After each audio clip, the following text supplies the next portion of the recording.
Good afternoon, and welcome to the DFS Army YouTube channel. I'm Razzle11, and you can find me on X at Razzle11Grinds. Here to take a look at some pitching for today, the 3rd of August. It is Monday, and we do have a 7-game main slate ahead of us this evening. A little late getting this out, but been enamored with all the trade deadline stuff going on. The only game we do have to worry about a little bit is the Yankee game, but I haven't seen any updates yet today. So as of now, I'm going to plan that game is going to play just fine. But as always, we need to pay attention to weather as the afternoon progresses. It really killed us on Sunday with the Baltimore weather. So always something we need to pay attention to. We're going to see a bunch of these names show up at the top about being traded. I don't believe any of the pitching options are likely to be traded as far as I understand. So we get to take it for what it's worth. A reminder that this is a first look at the pitching options on the slate, and I will be looking at DraftKings as that is where a majority of my action is. If you play in FanDuel, cut my pool in half or so. Pricing isn't quite as tight. You don't have to be as creative. It allows you to get the stacks you want with an upper tier-ish pitcher. Now, with all that said and done, there isn't really a lot of pitching to want to force in, so you might not be able to cut it in half over on FanDuel.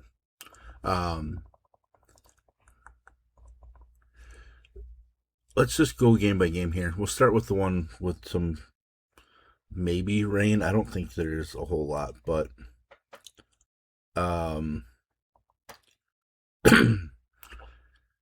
Schlittler, obviously, most expensive pitcher on the slate. The likely AL Cy Young winner as of right now. Had a couple of rough starts, a month ago, a few weeks ago, but then bounced back with an elite start. Pretty strong start his last time out. Just somebody that we're using. St. Louis's offense has gotten back down to earth, which we kind of expected. They're busy trading away guys right now, so they're obviously not planning to go for it. Schlittler, not as strong as at home, which you kind of expect in that ballpark. Just gives up more hits, though. That's somewhat of an issue, but strikeout numbers are still strong. I'd say they're actually probably better on a per 9 basis at home than they are on the road, roughly. Maybe not. Pretty close, but Schlittler's just always going to be in play for us. McGreevy, not really somebody I want to utilize, even though the Yankees' offense has struggled enough. Maybe I do need to reconsider my thinking with McGreevy. Generally not a huge K upside guy. Just 5 strikeouts in his last 2 appearances, 5 walks as well. Season high of 9 strikeouts in 1, and then 3 where he had 6, and then every other game was under that. So just not a huge K guy. There is a K boost for him in this matchup. So if you want to consider McGreevy, I wouldn't blame you. I'm going to do a little bit more digging in to get an idea of what I'm going to do with that game. Sproat and Chandler in the next one. Bubba Chandler, name that I think is going to be very good at the major league level, just I don't know when. His second best start of the season came against or actually I was thinking about the Yankees. So he did make one start against Milwaukee. Strikeouts were there, but he has a walk issue, allows hits. Walks are things that drive me nuts when I'm rostering pitchers as well. I just can't get there. Would I be super shocked if he had a decent enough game to be in the conversation for SB2 at the end of the night? Probably not, but I'm just not going there. I'm going to use Sproat just because I think he's a slightly better option, but he's super similar to Chandler at this point. He struggled more with Pittsburgh than Chandler did with the Brewers, so I don't know. There's just more strikeout upside for Sproat to where, like, upside game-wise, I just think Sproat's got a better chance at an upside game than Chandler, so that's my thinking there. Next game, Dodgers and Cubs in Wrigley, and I do believe the wind is blowing in slightly in Wrigley. So it might not be terrible from a pitching standpoint. Robleski's been pretty good most of the season. Wasn't very good his last time out. Gave up 4 home runs to the Mariners. That's obviously a worry, but his strikeouts have been up, 34 of them over the last 4 starts, which goes about 26 in a third innings, which is pretty strong. For a guy that's had a start of 6 innings with 0 strikeouts, he's gone 8 innings with 2 strikeouts, 4 2/3 with 1, 7 with 3. So like he's all over the map when it comes to strikeouts. I think the Cubs are kind of more middle of the road in the strikeouts, so not really a plus or minus one. One great start against the Cubs already this season, so I'm going to Robleski on this slate. The other side, Matthew Boyd, coming off a pretty solid start against St. Louis.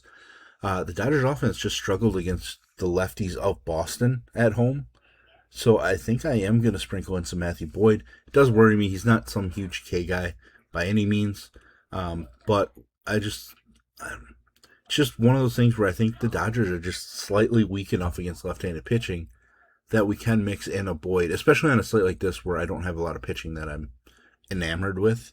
So, Boyd it is, I guess. San Francisco and Texas.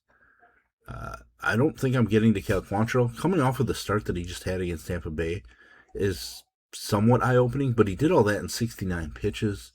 He's been 55 and then 69 in his last 2 appearances. Hasn't topped more than 86 at any point, so it's tough. He's not normally a K guy. I don't know. I think I'm going to end up passing. But same regards, like, maybe you have to consider Quantrill. It feels gross. Logan Webb, last handful of starts, not been good. So there is some concern here. I prefer Robleski for sure for the money. But over his last 10, even including those last handful, he's been really good. An average against of just 198. Over 17 DK points per start. Even with his struggles, K numbers are down. He's generally obviously weaker on the road because he walks more, gives up more home runs. So the runs thing, I think, based on this slate, I think I have to use Logan Webb because that Texas lineup just doesn't do it for me. And they might trade away a guy or two. It's been a lot of talk. They've started trading away some dudes, so I don't know if it's going to mostly be pitching or whatever. But I think Logan Webb might be a decent option tonight. Toronto and Houston. I'm not really interested in Bieber. He had 2 strong starts, and then last start he fell off. I'm in love with Houston tonight, so I'm just not getting to Bieber. Famous last words, probably, but still, I'm not going there.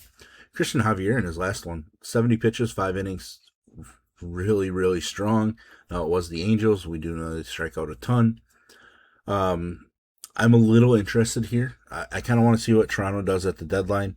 There's been talks about trading away Varsho. Springer has been talked about. If they move a regular bat or even 2 of them here before the deadline, I think Javier becomes super interesting. Again, they don't strike out a whole lot, so that's the big worry. But Javier is one of those guys that can get it done. He's got it done. He's thrown a no-hitter in the majors.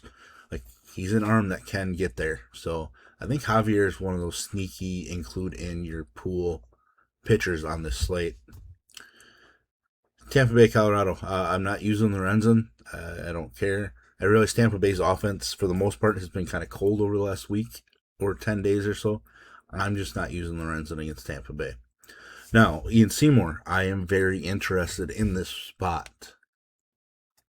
Obviously, his pitch count numbers are kind of all over the place. He's had some rough starts over the last month, but he bounced back in the last 2, which is nice to see after having an elite stretch at the end of June and early July before the All-Star break as well.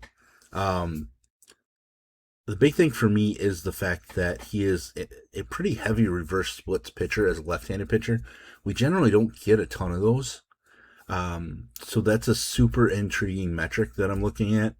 And the fact that just Colorado can struggle against left-handed pitchers, plus, the fact that the lefties they run out there, aside from McCarthy, really, struggle mightily against left-handed pitching. Mickey Moniak's not overly strong against lefties, so Can't think of what other lefty might be in the lineup off the top of my head. Rumfield or Johnson, I guess, could be. But yeah, I'm in love with playing Ian Seymour at 6,900 on this slate. Last game, San Diego, Arizona. Brandon Pfaadt, coming off of a strong performance against San Diego a month ago, he was super strong in his second start back up from the minors. So, I think people are going to see that and probably play him, and I get it. I think he probably could be, but he's just been so bad, I think, the last year and a half now at home. If I remember correctly, his numbers last year were really bad at home, but I'd have to go back and look, make sure I'm not mixing those up. But his numbers this year, weaker at home. I just think it's something that I don't need to get involved in. The other side, Michael King, obviously somebody I use far more than I probably should. 20 fantasy points against Arizona the last time he faced them, which means he had about 23 the first time. Find that game here, 23.1. Strikeouts have kind of come back the last two after being 4, 5, 1, 2, 4 for a while. I think King's going to be in play, but again, Arizona doesn't strike out a whole lot, so that's kind of the worry there. But based on the slate we have, I think we just have to consider using King and Christian Javier in that mid 7K range to add to Seymour, maybe McGreevy if you're going down. Otherwise, the guys here at the top kind of stand out. And even then, you're not really excited to use Logan Webb on the road. Might not be excited about using Matthew Boyd against the Dodgers. So, anyways, that's all I got for you. I hope you enjoy what I bring to you. If you do, hit the like button, hit the subscribe button, turn the notification bell on. No, I lost my spiel for a second. But yeah, hit that bell. Get the alert anytime we drop videos here at DFS Army. If you want to join us, get access to our coaches, tools, sheets, Discord, etc., there will be a link in the description below. You can use promo code BOOK, B-O-O-K, for 20% off any package on the website, and that is for the life of your membership. There is a link to the merch store. Check out my hoodie, some of the other designs that we have going on. But yeah, hit the comments. Let me know what you're doing. Are you playing Logan Webb on the road? That's one of my biggest questions on this slate and something that I have to kind of dig into. I think we have to play him, but man, I just hate how he looks when he pitches on the road. As always, best of luck, everybody.